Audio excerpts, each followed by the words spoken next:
గెలిస్తే నా వల్ల, ఓడితే మీ వల్ల అనేటటువంటి వాళ్ళ నాయకులు అనరు. జగన్మోహన్ రెడ్డి గెలిచినా ఓడినా తనే బాధ్యత తీసుకుంటాడు. 2014కు ముందు గెలుపులకి తనదే బాధ్యత, ఓటమికి తనదే బాధ్యత.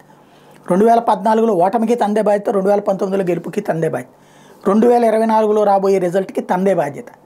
అదే ఇప్పుడు వైరల్ అవుతున్నటువంటిది శ్రీశ్రీ డైలాగ్. అప్పట్లో కొమ్మినేని గారికి ఇచ్చిన ఇంటర్వ్యూలో చెప్పుకొచ్చినటువంటి డైలాగ్.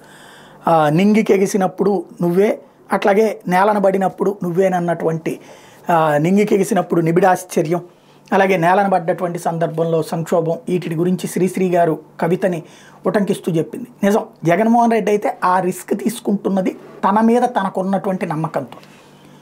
బీసీ సామాజిక వర్గానికి సంబంధించిన వాళ్ళకి ఓసీ సీట్ ఇచ్చేటువంటి ధైర్యం చేస్తున్నటువంటి నేపథ్యంలో దెబ్బ తింటాడా లేకపోతే దెబ్బ కొడతాడా అన్నటువంటిది ప్రజలు తేల్చే దాని మీద ఆధారపడి ఉంటుంది. ఎవరు మన జడ్జిమెంట్ ఇవ్వలేం.